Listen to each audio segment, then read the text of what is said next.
Осы күнделікті азын аулақ сабағымызды иншалла пайдалы, ақыретте иншалла Алла Тағала жаннатынан иншалла жеткізу нәсіп етсін осы амалымызбен.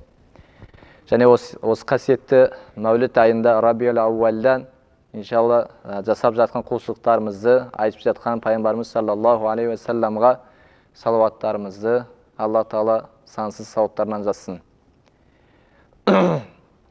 Енді жақын арадан осы сабақтарымыз басталды, баршаңызға белгілі.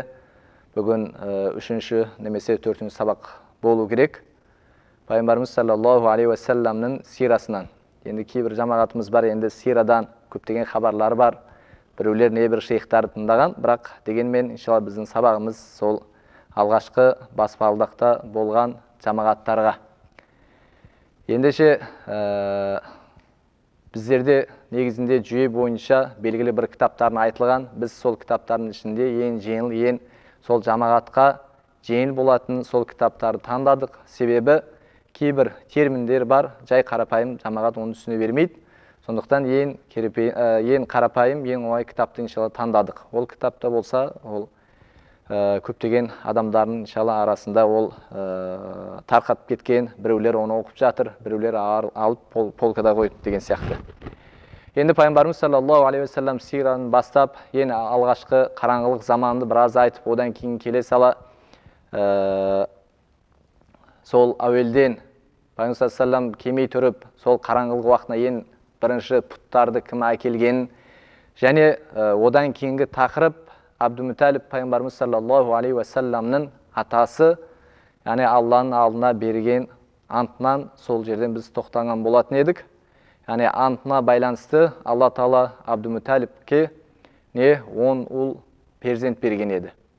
Оның себебі бұлай, яғни Абдумуталиб сол Замзамды қазып жатқан кезде өзінің жалғыз перзентімен Хариспен, яғни сол Замзамды қазып жатқан болатын.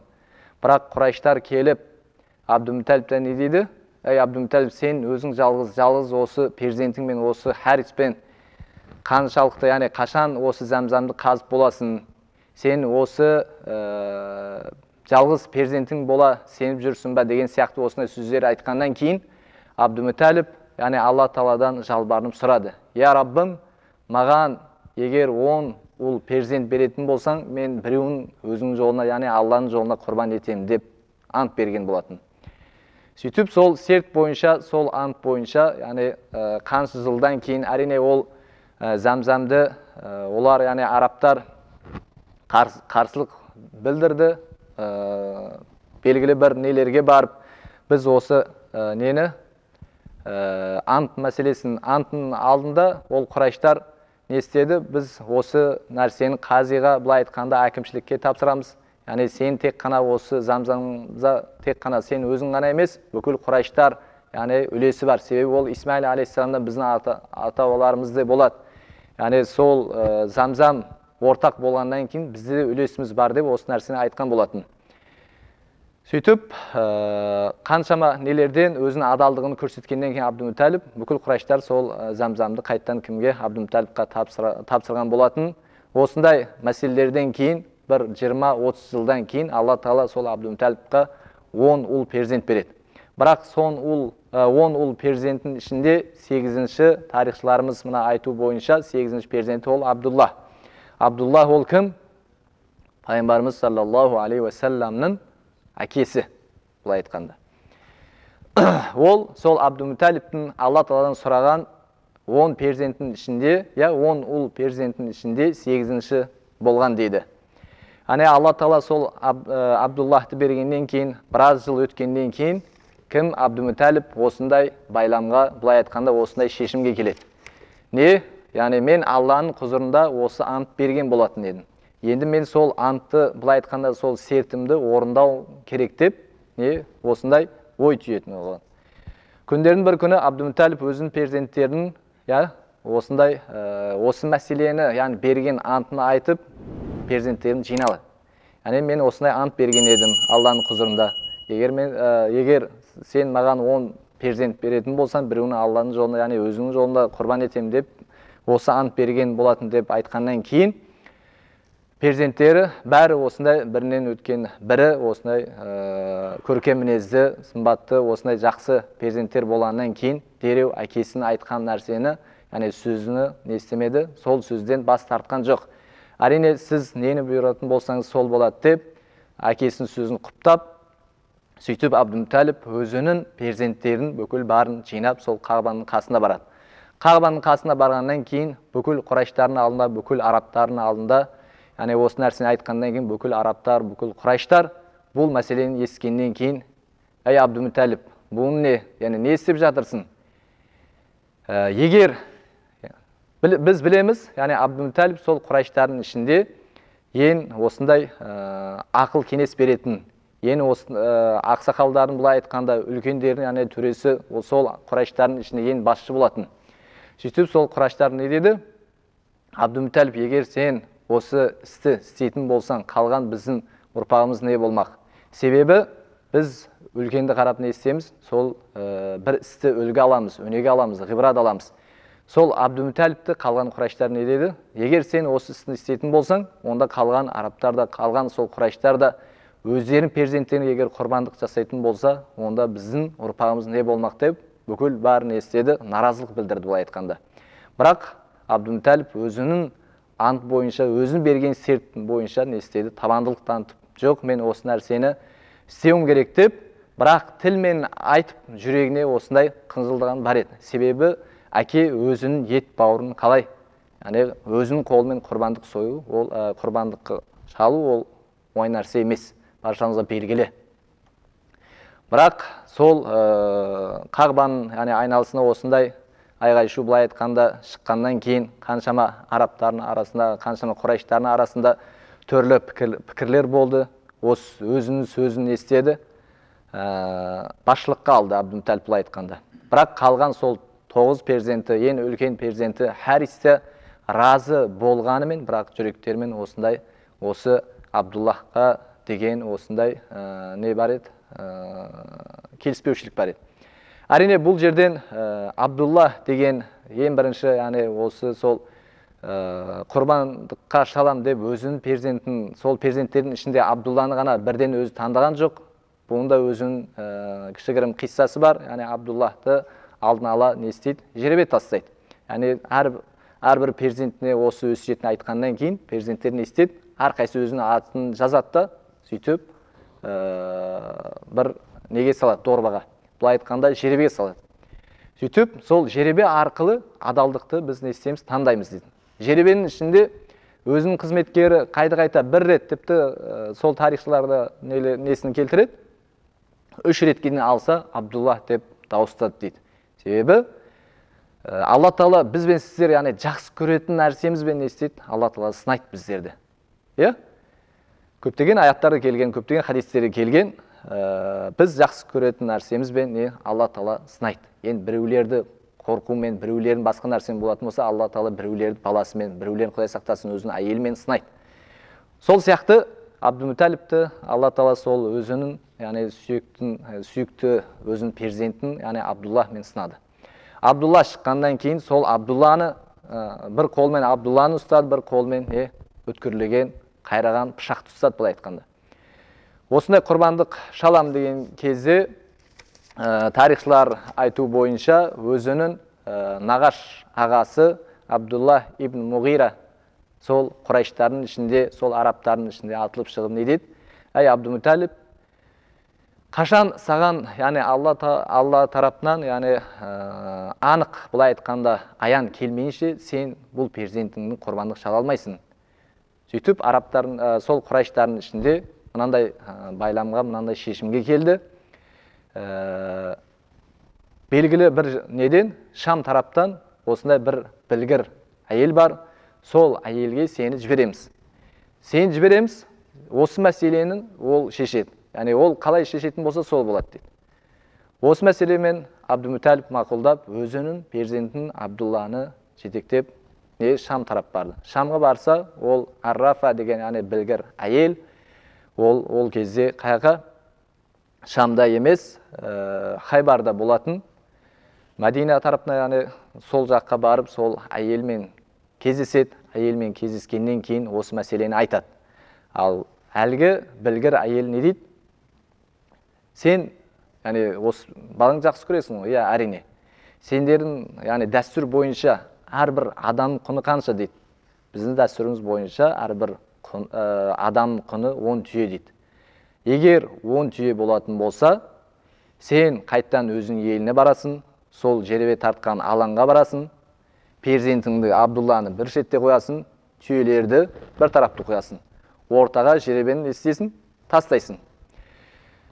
Әрбір жеребеде егер сол Абдулланы аты қайта-қайта шыға беретін болса, онда сол әрбір рет Абдулла шығатын болса, әрбір сол шыққан сайын 10 түйе не істейсің? Көбейтесің. Сөйтіп, қайттан өзінің еліне келеді, сол Қағбаның қасында ар жағында бір алаңға шығады, сол жеребе тастаған жерге барып, сол түйелерді бір тарап, сол Абдулла перзент бір тарап, жеребені тастаған сайын Абдулланы аты қайта шыға береді. Осындай уақытқа дейін Абдулланың әкесі Абдумуталиб қорқып береді, өзінің перзентім кетпесін деп. Бірақ тастаған сайын ғалымдарымыз айтады, 3 рет, тіпті 10 ретке дейін тастады. 10 рет, 10-ды 10-ға көбейтетін болса, 100 түйе болады. 100 түйеден ары қарай сол жеребе түйелерге түсті дейді. Сол кезден бастап, сол уақыттан бастап, не істеді? Бір адамның құны 100 түйе дейді. Қазір де сол фиқ мәселесі бойынша ғалымдарымыз айтқандай, сол бір адамның құны 100 түйе. 100 түйемен бекітілді, сөйтіп, сол сәттен не істеді? Абдумуталиб, сол 100 түйені белгілеп, осындай бір белгілі бір нелерде құрбандық шалып, садақа таратқан екен. Сөйтіп, осы мәселеге де кім? Пайғамбарымыз саллаллаху алейхи ва саллям алдындағы осындай жағдайды білгеннен кейін осы мәселені мақұлдады дейді. Себебі пайғамбарымыз саллаллаху алейхи ва саллямның алатын нәрсесі, сүннеті ол 3 нәрсен болады. Қаул, ауил фиал, ауит тақрир. Айтқан сөзі, істеген нәрсесі, мақұлдаған нәрсесі. Осы 3 түрлі нәрсесі, пайғамбарымыз саллаллаху алейхи ва саллям мақұлдаған ісі болсын, айтқан ісі болсын, немесе істеген ісі болсын, бәрі бізбен істерге не болады? Сүннет болады. Осы нәрсеге пайғамбарымыз саллаллаху алейхи ва саллям не істеген екен? Мақұл көрген екен. Бұл жерден түсінетін нәрсеміз не? Алла Тағала сол Абдумуталибті кімді? Сол өзінің перзентімен Абдулламен сынады, бірақ Алла Тағала белгілі бір себептермен ол мәселесі шешіп қойған. Енді Алла білуші, әлгі білгір әйел қаншалықты неден хабардар? Кейбір тарихшыларымыз ол алдындағы сол кітаптардан осы мәселені білетін себебі бұрынғы кітаптардан, шариғат үкімдерін жазылған болатын, содан қарап айтылды деген осындай көзқарастар бар. Қысқасы, бұл жерден Абдулланың, былай айтқанда құрбандықтан құтылуы 100 түйе болды. Осы мәселені пайғамбарымыз саллаллаху алейхи ва саллям мақұл көрген екен. Келесі тақырыпшамыз ол Хазіреті Абдуллахтың үйленуі және қайтыс болуы дейді.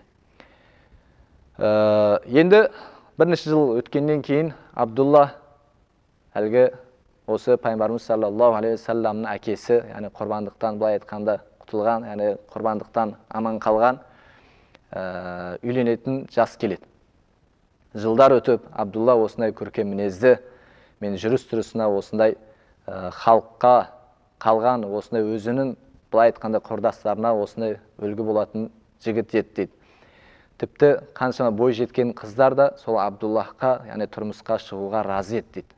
Бірақ өзінің әкесінің тәжірибесі осындай көрген несі мол болғандықтан кейін Абдумуталиб осындай сол Құрайштардың ішінде Уахб ибн Абдуманап деген қызы Бани Зухрадан, Бани Зухра тайпасының, Уахб ибн Абдуманаптың қызын Аминаны өзінің перзентіне Абдуллахқа, келінге былай айтқанда үйлендіруге осыған құда түсті дейді.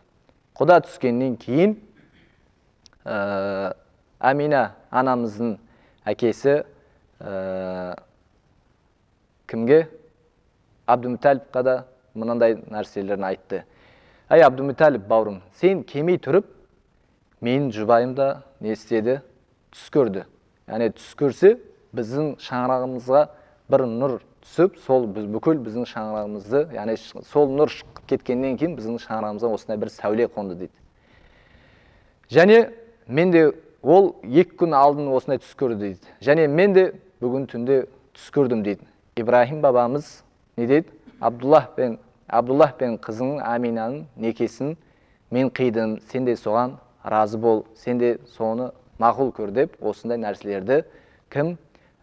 Ибрахим алейхиссалам кімнің? Амина анамыздың әкесінің түсіне, яғни кіріп сол нәрсені айтқан екен. Осы нәрсеге екеуі де келісіп, былай айтқанда құда түсу болып, ары қарай белгілі бір нелермен келісіп, Абдуллах мен Амина анамызды үйлендіреді. Пайғамбарымыз саллаллаху алейхи уассаламның әкесі мен анасы. Осы нәрсені жақсылап біліп алайық. Пайғамбарымыз саллаллаху алейхи уассаламның әкесі Абдулла ол кезде 24 жасар еді. Амина анамыз болса 14 жасар. Бірақ 14 жасар қазіргі 14 жасарлар сияқты емес, осындай толған, ол кездегі, әсіресе қазірде болса, Арабистан өлкесіне жүріп өскен, сол сияқты Мысырда олардың қыздары біздің еліміздің қыздарына қарағанда ертерек өседі, ертерек былай айтқанда бой жетеді. Біздерде мүмкін 14, 15, 17, 18 болатын болса, оларға 12, 13, 14 деген сияқты ертерек. Сол кезде тарихшыларымыз айту бойынша Амина анамыз 14 жасар екен. Пайғамбарымыз саллаллаху алейхи уассаламның әкесі Абдуллах болса 24 жасар. Және Пайғамбарымыз саллаллаху алейхи уассаламның әкесінің маңдайында былай айтқанда бір белгілі бір нұр бар екен. Сол нұрда тарихшыларымыз айтады, бір ай болмай тұрып, яғни тойлары өткеннен кейін, бір айдан кейін сол Амина анамыздың маңдайына сол нұр өтті дейді. Және Пайғамбарымыз саллаллаху алейхи уассаламның әкесі Абдулла Сирия тарап, былай айтқанда неге тижаратқа, сауда-саттыққа шығып кетті. Яғни ол кезде белгілі бір осындай қауымдар, белгілі бір осындай Құрайштардың нелері сауда-саттыққа шыққаннан кейін Пайғамбарымыз саллаллаху алейхи уассаламның әкесі Абдуллах да солармен ақылдасып, бір риуаятларда бір ай, кейбір риуаятларда 2 айдан кейін, яғни тойлары 1 ай, 2 ай өткеннен кейін сапарға шығады. Сауда-саттыққа сапарға шығып, ол кезде білеміз, пойыз жоқ, автобус жоқ, самолет жоқ, ұшақ жоқ, жол жүріп осындай жаю немесе түйелермен осындай бірнеше айлап сапарға шығып, сол Сирия тарап сауда-саттыққа барып, қайтар келген кезде Мәдинада, яғни қайтар келген кезде ауырып, сол Мәдинаға жетіп, Мәдинадан ауру күшейді. Ауру күшейгеннен кейін Мәдинада өзінің нағашылар болатын. Сол нағашылардың былай айтқанда қастарына, яғни үйлеріне қонып қалады, сол жерін қалып қалады. Сырқат қатты күшейгеннен кейін сол Мәдинада былай айтқанда хабар неге Меккеге барады. Меккеге хабар жеткеннен кейін өзінің жақсы көретін, яғни әкесі Абдумуталиб, бұл яғни суыт хабар жеткеннен кейін ең бірінші перзентін сол Харисті неге Мәдинаға жүгінеді, яғни жібереді. Мәдинаға жібереді, бірақ Мәдинаға жеткеннен кейін кейбір риуаятлары тіпті жетпей тұрып, Пайғамбарымыз саллаллаху алейхи уассаламның әкесі қайтыс болып кетеді. Риуаятлар бойынша ол кезде Пайғамбарымыз саллаллаху алейхи уассалам ананың құрсағында, Амина анамыздың құрсағында 6-7 ай болатын. 6-7 айлық сәби әлі дүние келмей тұрып, Пайғамбарымыз саллаллаху алейхи уассалам әкесі сол Мәдинада қайтыс болып, Наджарлардың бірі Набиға үйінің ауласынан естеді, сол жерде жерленді. Және сол қайтадан Пайғамбарымыз саллаллаху алейхи уассалам әкесінің өлім хабары сол Меккеге жетеді. Меккеге жеткеннен кейін ең бірінші бүкіл Құрайштар сол отбасы және әсіресе Амина анамыздың қабырғасын қайыстырды. Себебі бұл өте аз уақыт екеуі былай айтқанда шаңырақ көтерді. Аз уақыт бір-бірін таныды. Аз уақыт, яғни 2 жас былай айтқанда бір жерде өмір сүрді. Осындай өмірін тіршілік, осындай себеппен, яғни сауда-саттыққа шығып, қайтып келіп, үйіне жетпей тұрып не істеді, содан қайтыс болды. Біз білеміз, жаңа ғана үйленген жігітпен келін, яғни отау құрып, бірнеше ай немесе бірнеше жыл жұмыс істемесе көптеген нәрсені жинамайды. Сол сияқты пайғамбарымыз саллаллаху алейхи уассаламның әкесі де Абдуллах та өзінің артына көп нәрсені қалдырмады. Бірақ 5 түйені, және бірнеше қойды, және бір қылышты, және азына аулақ күмісті, осы нәрселерді істеді. Және жалғыз күн, яғни Уммун Айман деген күні бар еді, сол ғана артына мирас қалды. Бірақ тарихшыларымыз айтады, ең үлкен мирас ол рахматул лил алямин, пайғамбарымыз саллаллаху алейхи уассалам, яғни Амина анамыздың құрсағында сол қалды дейді. Өйткені артына дүние қалмаса да, бірақ дүниені қараңғылықтан жарыққа шығаратын не? Перзент қалдырды. Пайғамбарымыз саллаллаху алейхи уассаламды қалдырды. Осымен пайғамбарымыз саллаллаху алейхи уассаламның, яғни әкесі қысқа ғана, яғни өмір сүріп, Амина анамызбен, яғни бақилық болады. Енді одан кейін қысқаша тақырыпша піл оқиғасы. Піл оқиғасы бұларда пайғамбарымыз саллаллаху алейхи уассалам дүниеге келмей тұрған кез, яғни содан кейін болатын. Піл оқиғасы ол қалай? Көп жерде естиміз, піл оқиғасы болды, қалай болды, не болды. Енді кейбір тарихтарда, кейбір нелерде директор бойынша кішкене басқаша келтіреді, кейбір нелерде мүлдем қысқа келтіреді, кейбір нелер мүлдем ұзартып жібереді. Мына кітап бойынша, өткені көптеген кітаптардың анық-қанық, яғни аударған кітаптардың бірі піл оқиғасы. Яғни сол кезден бастап, Қағбаны негізінен бұрыннан бастап, яғни әртүрлі сенімде болса да, бірақ зиярат ететін адамдар көп еді. Әсіресе Құрайштар, яғни бұлай айтқанда өздерін, яғни күш қуаттарымен біз тек қана бұл Қағбаны ие боламыз, біз тек қана Қағбаны сырттан эфиопиялық немесе басқа бір нелерден қарағанда біз жақынбыз деп, сол Қағбаны бұлай айтқанда қоршап, ие болып, солар не істейтін, құлшылық жасайтын. Күндердің бір күні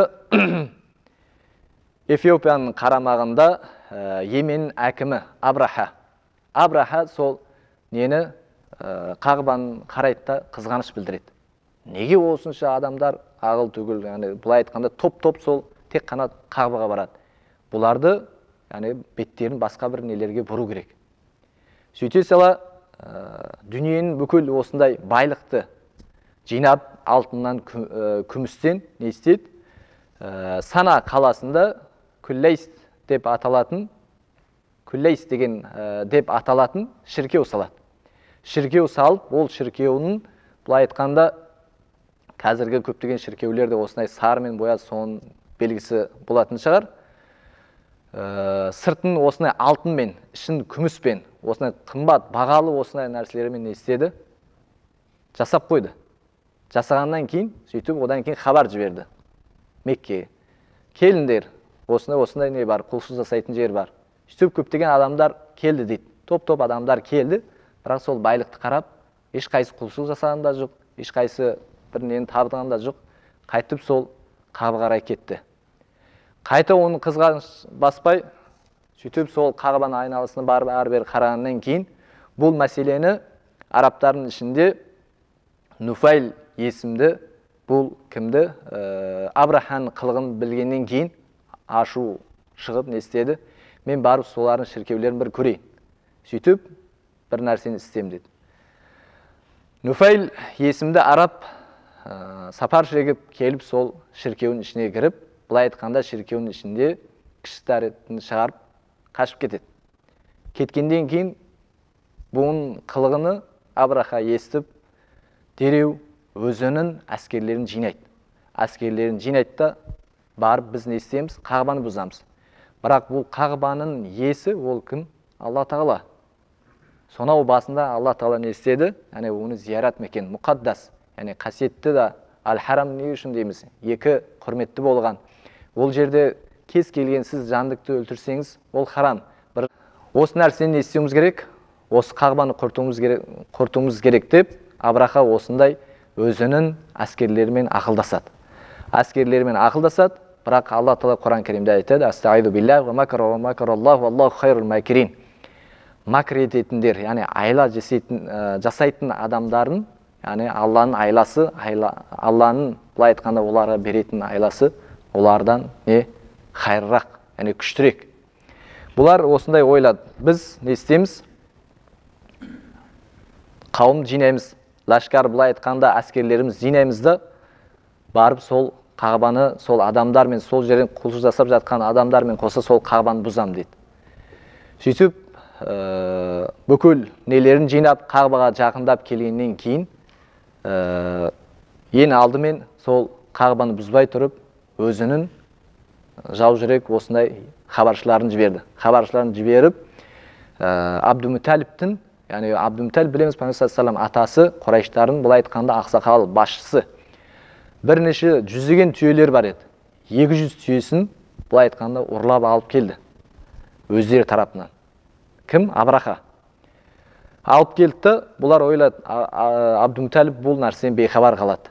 Бірақ бұл хабар кімге? Абдумуталипқа барып жетті. Сөйтіп, оның артына өзінің елшілерін қайттан жіберді. Барып Абраханы айтыңдар, олар шығып кетсін, біз Қағбаны бұзамыз. Сөйтіп, олар келгеннен кейін Абдумуталип не деді? Сендер бұл нәрсені бастамай тұрып, мен 200 түйемді қайтарыңдар. Бұл хабар қайттан кімге? Абраха жеткеннен кейін Абраха ашуланды. Сендер қалай? Біз Қағбаны бұзақ десе, сен 200 түйені қарап отырам ба? Абдумуталип айтты. Мен сұраған нәрсем 200 түйем. 200 түйемін берсең, бер. Ал Қағбаны не істесең істе, бірақ оның қорғаушысы Алла деді. Сен оны ештеңе істемейсің деп, осы талас 2-3 рет кетті Абраха мен Абдумуталиптің арасында.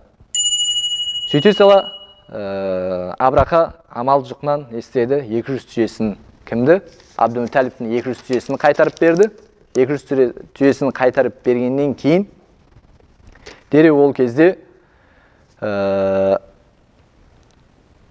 ол сәтте Абдумуталип 200 түйесін жинап, өзінің Құрайштарына хабар берді. Егер осылар былай айтқанда соғысқа, осы Қағбаны бұзуға егер келетін болса, онда сендер не істейсіңдер? Тау тасқа осына жырақ жерге барыңдар. Мен де өзің жақын нелеріммен кішкене мына Қағбадан алыстаймыз. Себебі ол әскермен басып келетін болса, олар бірнеше мың есе көп мыналардан. Сөйтіп осындай ақылдасып отырғаннан кейін, ол кездегі тарихшыларымыз айту бойынша милади 571 жылы, бірақ Мухаррам айының 17-сі дейді. Пайғамбарымыз саллаллаху алейхи вассалам білеміз, сол 571 жылы милади бойынша Мухаррам неден емес, Рабиул ауал. Қазір Рабиул ауалының бүгін 11-і. Осы Рабиул ауалының 12-сі, немесе 12-сінің түні деп ғалымдарымыз кім Пайғамбар саллаллаху дүниеге келгенін айтады. Бұл айтқанда шамамен Пайғамбарымыз саллаллаху алейхи вассалам дүниеге келуден 2 ай алдын. Кейбір тарихшыларымыз 55-ақ күн алдын осы оқиға болды. Бірақ Пайғамбар саллаллаху дүниеге келудің уақытына сол бір күн, бір түнде бірнеше, тіпті 10, 12, 15 оқиға болған. Оның иншалла алдымызға келеміз. Осы уақытта 2 ай алдын бұлар не? Себебі сол Меккені ластан неден тазару мақсатында осындай нәрселер болып жатыр. Сол 571 жылы Мухаррам айының 17-сі кім?